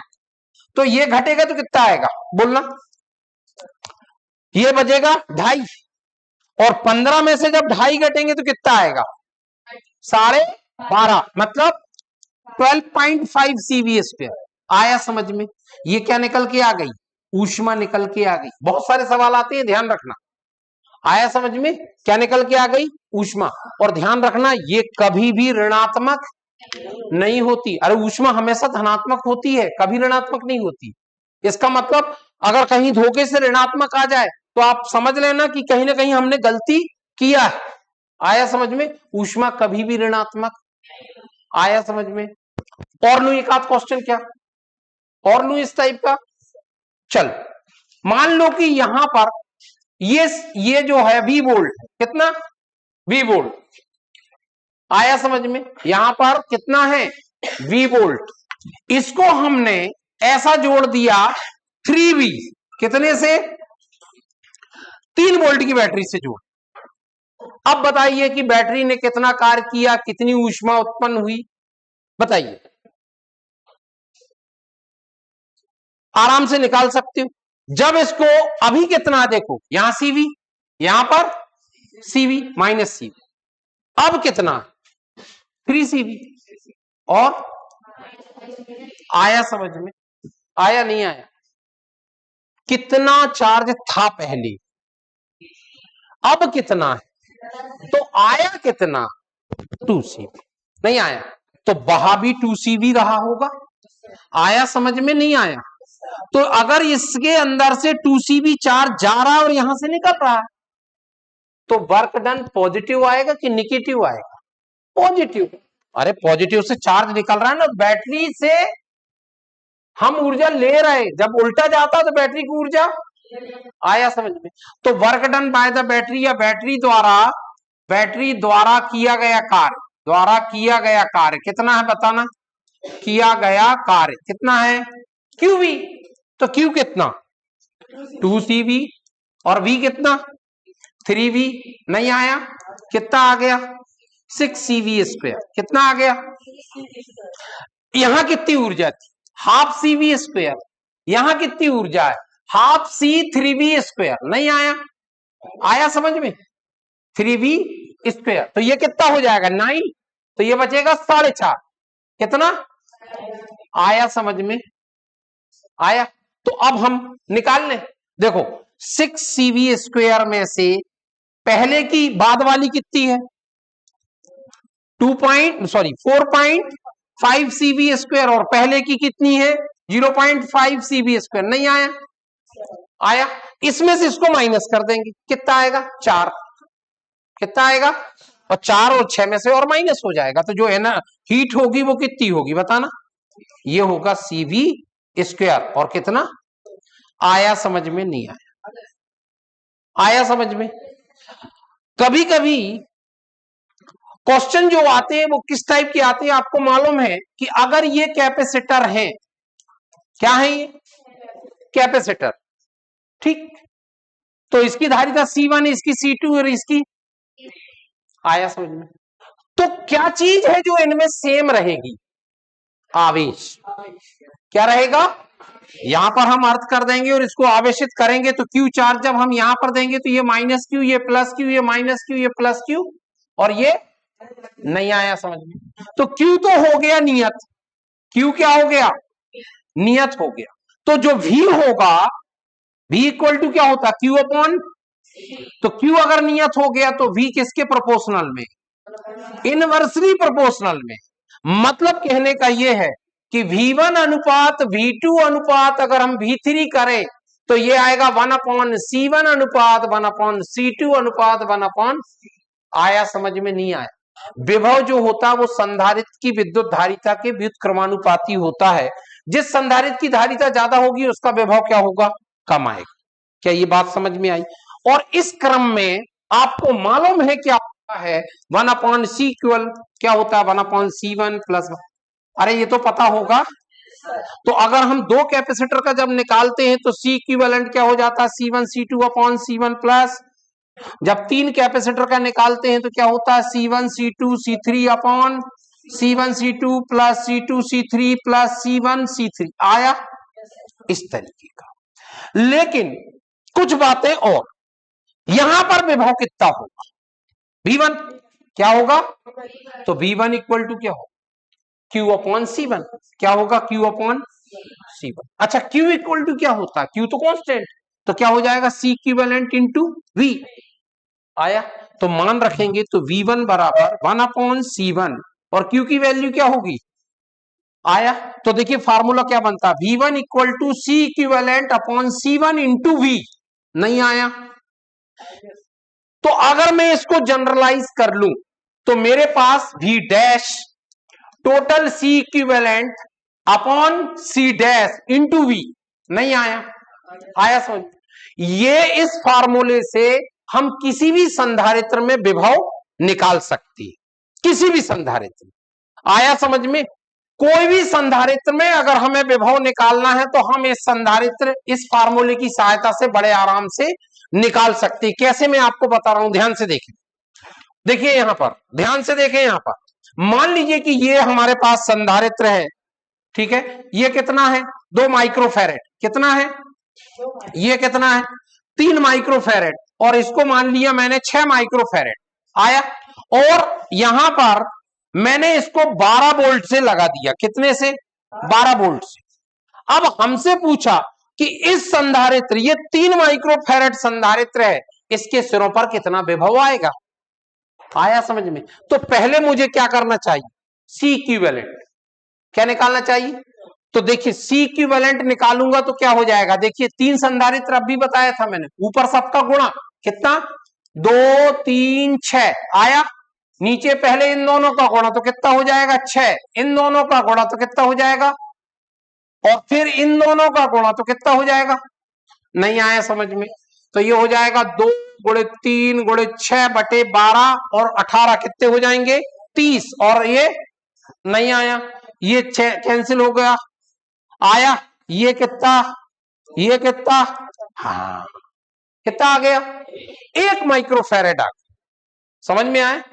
तो 1 माइक्रोफैरेड आ गया हमारे पास टोटल। अब हमें इसके सिरों पर विभव निकालना, मैंने V1 निकालना। फार्मूला क्या है? C इक्विवेलेंट 1, टोटल C कितना है? 2, और टोटल विभव कितना? 12। कितना आ जाएगा? 6। ध्यान से देखना, ये कितना आ गया? 6 वोल्ट। कितना आ गया? V2 निकालना। कितना निकालेंगे? क्या होगा बताइए? 1 बटे कितना? 3 और गुणित 12, तो कितना हो जाएगा? 4 वोल्ट। कितना? चलो V3 निकालें, क्या होगा बताइए? 1/, और यहां पर कितना आ गया? 2 वोल्ट। कितना आ गया? मतलब यहां पर 2 वोल्ट, यहां पर 4 वोल्ट और यहां पर 6 वोल्ट। तो 6 और 4 10 और 2 तो 12 वोल्ट लगाया। अरे बात समझ में आई? तो किसी भी सिरों पर विभवांतर निकालने का ये फार्मूला। दूसरा एक और फार्मूला, ध्यान से देखें बिल्कुल। दूसरा फार्मूला क्या है? V1:V2:V3 बराबर हो जाएगा 1/C1:1/C2:1/C3। आया समझ में? हम इसकी सहायता से भी डायरेक्ट निकाल सकते हैं। कैसे देखें? V1 अनुपात V2 अनुपात V3 इक्वल टू 1/C। कितना है बोलो? 2 अनुपात 1/3, और ये कितना है? 1/, तो 6 से अगर मैं गुणा कर दूं, कर सकता हूं ना, अनुपात है। तो 6 से मैं गुणा करूंगा तो क्या आ जाएगा? 6 से गुणा करूंगा तो ये हो जाएगा 3। अनुपात यहां कितना हुआ? 2, और यहां कितना होगा? अब देखिए विभव लिखने का सबसे बढ़िया तरीका, पहले लिखें V1। क्या लिखेंगे? पहले ये लिखें 3 इंटू टोटल। टोटल कितना देखना? 6, और टोटल विभव कितना? 12। कितना? तो ये देखिए 6 दूनी तो कितना आ गया, खत्म सवाल। दूसरा लिखना V2, क्या लिखना है, कुछ नहीं करना है, क्या लिखेंगे 2, क्या लिखेंगे, और टोटल कितना 6, और टोटल में वो कितना 12, कितना आ जाएगा बोलो 4, बोलो आया नहीं आया। V3 लिखना, कितना है 1, टोटल कितना है 6, और टोटल में वो कितना है, कितना आ गया 2, कितना आ गया, आया समझ में। आप चाहे तो इस फार्मूले का उपयोग करें, नहीं तो आप डायरेक्ट तरीके से भी 1 मिनट में निकाल सकती हैं। आया समझ में। श्रेणी क्रम में इस तरीके का कॉन्सेप्ट आता है। अब अगर हम समांतर क्रम की बात करें तो समांतर क्रम में आपको मालूम है कि क्या नियत रहेगा, वी नियत, क्या रहेगा, विभव नियत रहेगा, मतलब Q इक्वल टू होता है CV। अगर V नियत है तो Q किसके समानुपाती होगा, इसका मतलब यह है कि यहां पर Q1 बटे Q2 का वही रेशो होगा जो C1 बटे, जिसकी धारिता ज्यादा उस पर आवेश ज्यादा, क्योंकि आवेश बढ़ता है, क्या बढ़ता है, आवेश बढ़ता है। अलग अलग मान लीजिए यहां पर Q1 है, यहां पर Q2 है, यहां पर Q3 है, इसकी धारिता C1 है, ये C2 और ये, क्योंकि विभव तो दोनों में क्या होता है, कांस्टेंट होता है। तो अगर V कांस्टेंट है तो Q किसके समानुपाती हो जाएगा, ठीक। क्या मेरी बात समझ में आ रही, तो इस तरीके से हम निकाल सकते हैं। अब ध्यान देंगे, कई बार ऐसे क्वेश्चन कई बार पूछ लेते हैं, इस टाइप के क्वेश्चन आ गए मान के चलें, ठीक है, और भी कई तरीके ऐसे बना सकते हैं, ठीक है, एक मिनट, इस टाइप के क्वेश्चन बना लिए कि मान लीजिए कि यहां पर भी ये, ठीक, तो इसकी सबकी 2 माइक्रोफैरेड, कितनी है 2 माइक्रोफैरेड, इसकी भी 2 माइक्रोफैरेड, इसकी भी 2 माइक्रोफैरेड, आया समझ में। और उसने कहा कि इसकी तुल्य धारिता बताओ, यहां ए से लगाकर बी तक के बीच की तुल्य धारिता बताओ। तो देखिए पहले देखो कि ये दोनों कैसे हैं, समांतर में, कैसे हैं, समांतर में। समांतर में धारिता क्या होती है, जुड़ती, तो 2 और 2 क्या हो जाएगा 4, क्या हो जाएगा। तो ये दोनों को अगर हम यहां अलग कर दें, ये देखिए अलग कर दिया मैंने, और यहां पर लगा दिया एक मैंने काय का 4 माइक्रोफैरेड का, नहीं आया। अब ये तीनों कैसी है, श्रेणी में, तो श्रेणी में विद्युत धारिता 1/, में आती है, तो क्या हो जाएगा 1/C इक्विवेलेंट कितना होगा, देखो 1/2 प्लस 1/4 प्लस 1/2, आया समझ में। 4 LCM आ जाएगा तो ये कितना हो जाएगा 2 1 2, तो ये कितना हो जाएगा बताना। C इक्विवेलेंट की वैल्यू जो आएगी 4 ऊपर चला जाएगा और बटे में 5 नीचे आ जाएगा, आया समझ में। लेकिन कभी कभी क्वेश्चन इस टाइप के आ जाते हैं, मान के चलें, यहां ध्यान से समझे जरा, ठीक है। यहां पर एक कैपेसिटर, मान लीजिए कि ये पॉइंट ए है, ये पॉइंट बी है, एक कैपेसिटर यहां लगा हुआ है, ठीक है, ध्यान से देखना, एक कैपेसिटर यहां लगा हुआ है, दूसरा कैपेसिटर यहां पर लगा हुआ है, तीसरा कैपेसिटर यहां पर लगा हुआ है, दिख रहा है, ठीक है। और आपसे पूछा कि ये 2 माइक्रोफैरेड का है, ये भी 2 माइक्रोफैरेड का है, ये भी 2 माइक्रोफैरेड का है, तो इस ए और बी के बीच तुल्य धारिता बताओ, आया समझ में। तो इसका सबसे बढ़िया तरीका मैं आपको बता रहा हूं, देखिए ये बिंदु बी है, तो ये भी क्या होगा, ये भी आया, ये क्या है, तो ये भी क्या होगा, ये भी और ये भी। अब यहां पर 2 बिंदु ले लो, ए और बी, आया समझ में। ये वाला कैपेसिटर किस किस के बीच जोड़ा, देखो ए बी के बीच, लो जोड़ दो, आया। ये वाला कैपेसिटर किस किस के बीच जोड़ा है, लो और जोड़ दो। ये वाला कैपेसिटर किस किस के बीच जोड़ा है, आया नहीं आया, आ गया, इसकी 2 इसकी 2 इसकी 2, तो सी इक्विवेलेंट कितनी हो जाएगी, आंसर। आया नहीं आया समझ में। क्या होता है ऐसे डायग्राम में हमें समझ में ही नहीं आता कि एक्चुअल में ये किस क्रम में है, आया समझ में। लेकिन हम उसका तरीका अगर बदल दें तो बड़े आराम से हम समझ सकते हैं। जैसे मान के चलें कि एक कैपेसिटर ये है, एक कैपेसिटर ये है ना, एक कैपेसिटर ये है, आया समझ में, और एक आध कैपेसिटर ये है, ठीक है। यहां पर ध्यान देंगे, यहां पर अगर आप देखें कि ये पॉइंट ए है और ये पॉइंट, इसका मान लीजिए 2 माइक्रोफेरेड है ना, ये भी 2 माइक्रोफेरेड है, ये 3 माइक्रोफेरेड है, ये 4 माइक्रोफेरेड, इस तरीके से दिया है। समझ में आए? इसकी तुल्य विद्युत धारिता कितनी हो? तो देखिए हमें यहां समझ में नहीं आता कि कौन सा श्रेणी में है कौन सा। तो सबसे पहले एक बात ध्यान रखें, ये बिंदु क्या है? ए है ना, इसका विभव कितना होगा? वी, और इसका विभव कितना होगा? तो इसका विभव वी है, तो यहां पर भी क्या होगा? यहां पर भी, तो यहां पर भी वी होगा, इनके बीच में कुछ जुड़ा ही नहीं। यहां पर 0 है तो इसका विभव कितना होगा? यहां पर भी कितना होगा? 0। अब देखिए यहां से यहां अगर हम आते हैं तो ना तो विभव वी है ना ही विभव, तो यहां पर कुछ और मान लो, एक्स मान लो। क्या मान लो? एक्स मान लो। अब हमने यहां पर एक पॉइंट वी बनाया, एक पॉइंट 0 बना दिया, और बीच में क्या लिख दिया? एक्स। अब देखते हैं ये वाला कैपेसिटर किस किस के बीच जोड़ा है? वी और लो, ये जोड़ दिया। आया समझ में? ये वाला कैपेसिटर किस किस के बीच? एक्स और भी के बीच। एक्स और, तो देखो एक्स और भी के बीच। आया समझ में? ये वाला एक्स और लो, ये जोड़ दिया, और ये वाला ये भी और 0 के बीच, लो, ये जोड़ दिया। अब देखो जरा, ये बिल्कुल सरल हो गया भाई। इसका 2 है, इसका 2, और इसका 3 है, और इसका यही है ना, तो इन दोनों के कितना होगा? बोलो 4, और 4 के साथ ये 3 काय में है? श्रेणी क्रम में। काय में है? तो 4 गुणित 3/7, अरे C1 C2 upon C1 plus, तो ये आ गया ना, कितना आ गया?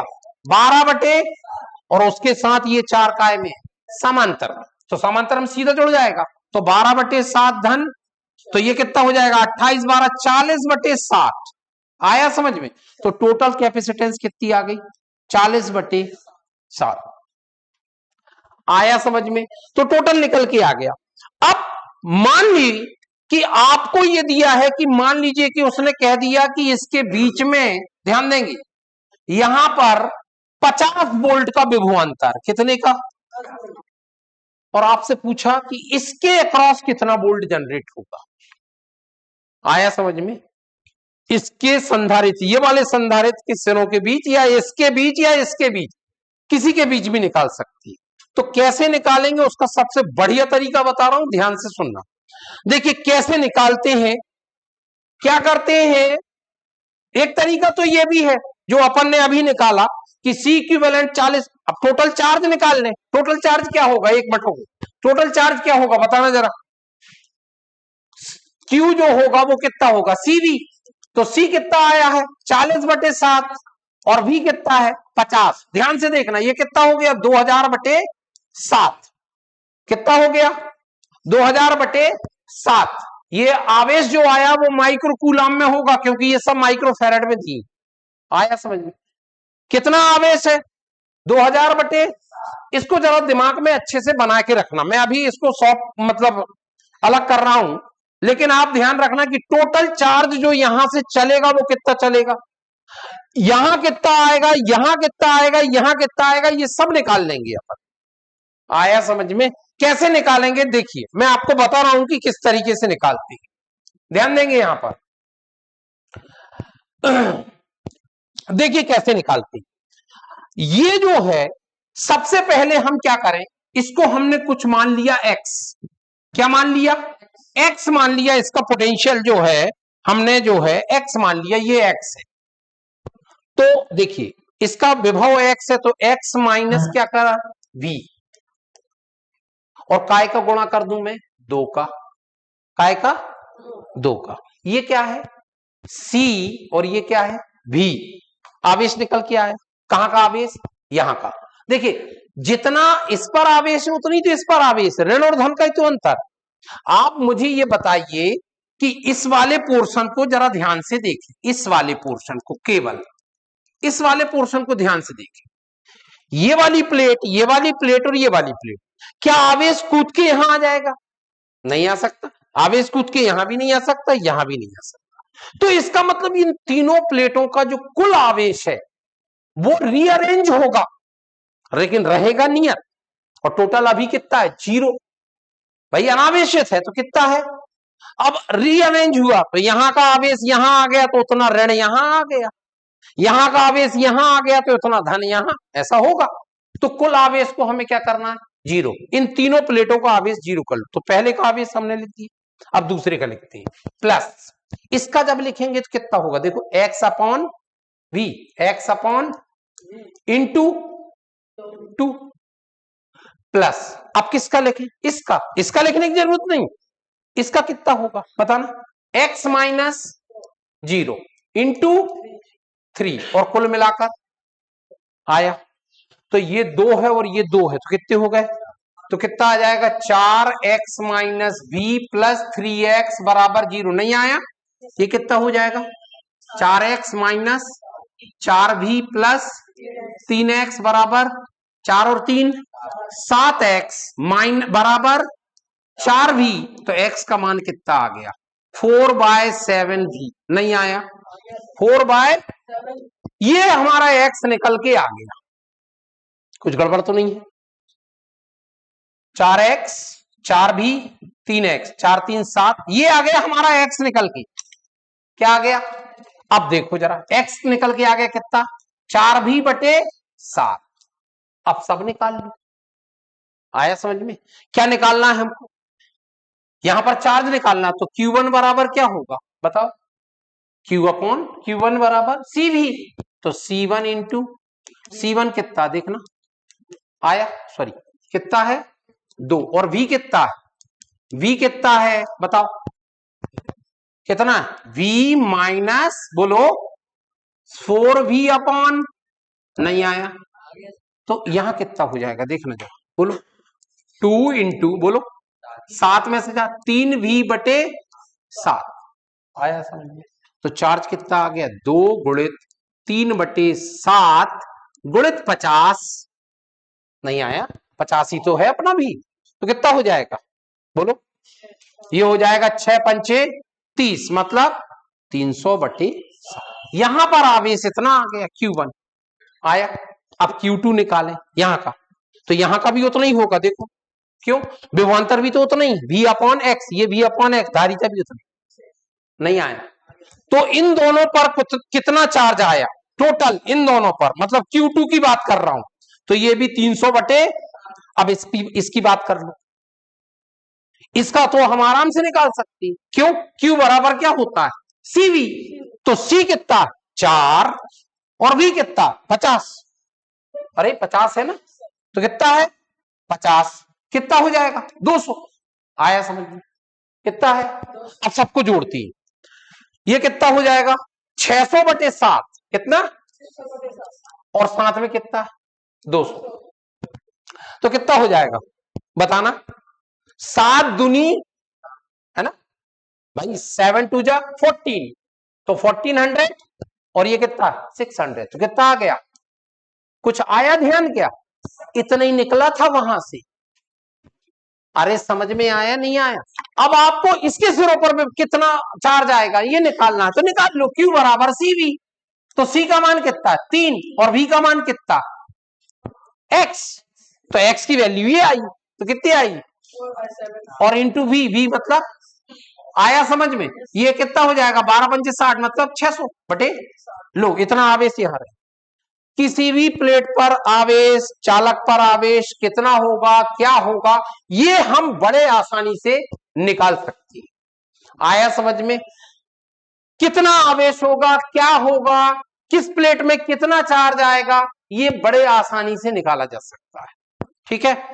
तो अब हम ध्यान देंगे यहां पर कि मान के चले हम, जैसे कभी कभी इस टाइप के क्वेश्चन भी पूछ लेते हैं कि मान लीजिए कि यहां पर ऐसा एक कैपेसिटर है, ऐसा है, ऐसा है, ऐसा है, ऐसा, इस टाइप। समझ में आया? ध्यान रखेंगे सम संख्या, इसमें हम ऐसा नंबर दे देते हैं। यदि इवन नंबर का कनेक्शन एक पॉइंट से और ऑड नंबर का एक पॉइंट से है तो ये पैरेलल में ही होती है, और इसकी जो कैपेसिटेंस होती है वो होती है n-1 इंटू सी, जहां एन पर प्लेटों की संख्या, तो प्लेटों की संख्या कितनी है बोलो, 4 और माइनस सी, तो कितना आ जाएगा 3c। 3c मतलब 3 epsilon not A by D. अरे पैरेलल प्लेट कैपेसिटर है ना, तो सी इक्विवेलेंट ऐसे ही आएगा। आया समझ में, इतनी संधारित्र की धारिता। अब क्वेश्चन ही आता है कि मान के चले कि यहां पर हमने V वोल्ट का विभवांतर लगा दिया, आया, तो यहां से कितना आवेश आएगा और यहां से कितना जाएगा। तो अगर आप ध्यान से देखें तो ये 3c इसकी टोटल धारिता है, मतलब कुल मिलाकर आवेश जो है वो यहां से फ्लो होगा। आया समझ। अगर विभवांतर V है और टोटल धारिता C है तो Q बराबर क्या होगा CV, तो C की जगह और V की जगह, तो इतना आवेश जाएगा ना 3CV, तो 3CV आवेश यहां से आया, तो यहां कितना बटेगा और यहां कितना बटेगा, और जब यहां से निकलेगा तो यहां कितना बटेगा और यहां कितना बटेगा। तो यहां पर भी बिल्कुल वही फार्मूला लगता है, टोटल का आधा बाहर हो जाता है। आया समझ में। तो इस टाइप के क्वेश्चन मैं अभी रहने दे रहा हूं, थोड़ा सा और छोटे क्वेश्चन करा दूं, फिर इस टाइप के करती हूं। ध्यान देंगे यहां पर, मान लीजिए कि हमारे पास ये एक कैपेसिटर है ऐसा, ठीक है, टाइम कितना हो गया, तो आज की क्लास ठीक है, ज्यादा टाइम हो जाएगा, ठीक, थैंक यू।